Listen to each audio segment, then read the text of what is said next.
December 21 മുതൽ 27 വരെ ഞങ്ങളുടെ എടപ്പാൾ ഷോറൂമിൽ ഏറ്റവും പുതിയ ഡിസൈൻ ആഭരണങ്ങൾക്കൊപ്പം അത്യാകർഷകമായ ട്രഡീഷണൽ ആഭരണങ്ങൾ കൂടി ഒത്തുചേരുന്ന അത്യപൂർവമായ സംഗമം. വരൂ, ഈ സ്വർണ്ണ വിസ്മയം മലബാറിനൊപ്പം ഒരാഘോഷമാക്കൂ.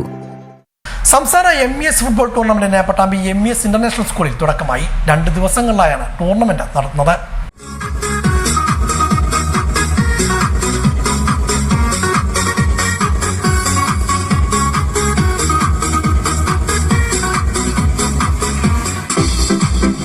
രണ്ട് ദിവസങ്ങളായി പട്ടാമ്പി MES ഇന്റർനാഷണൽ സ്കൂൾ ഗ്രൗണ്ടിലാണ് സംസ്ഥാന MES ഫുട്ബോൾ ടൂർണമെന്റ് സംഘടിപ്പിച്ചിരിക്കുന്നത്.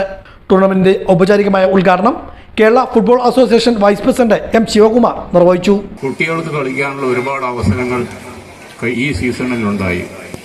ഇന്ത്യയിൽ വെച്ച് ഏറ്റവും കൂടുതൽ മത്സരങ്ങൾ, അതായത് 860ഓളം മത്സരങ്ങൾ കുട്ടികൾക്ക് വേണ്ടി ഇപ്രാവശ്യം കേരള ഫുട്ബോൾ അസോസിയേഷൻ നടത്തുകയുണ്ടായി.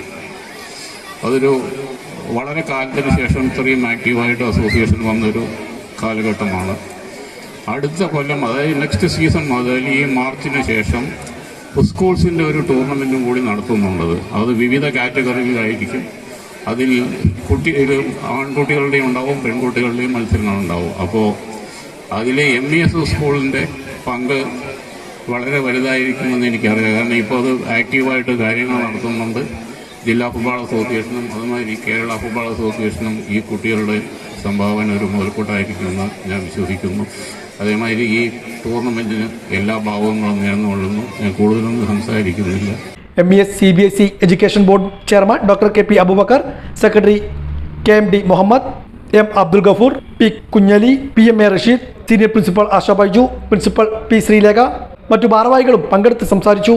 ആദ്യ മത്സരത്തിൽ അണ്ടർ 17 വിഭാഗത്തിൽ പെരിന്തമണ്ണ MES-ഉം താനൂർ MES-ഉം ഏറ്റുമുട്ടി. ടൂർണമെന്റ് നാളെ സമാപിക്കും.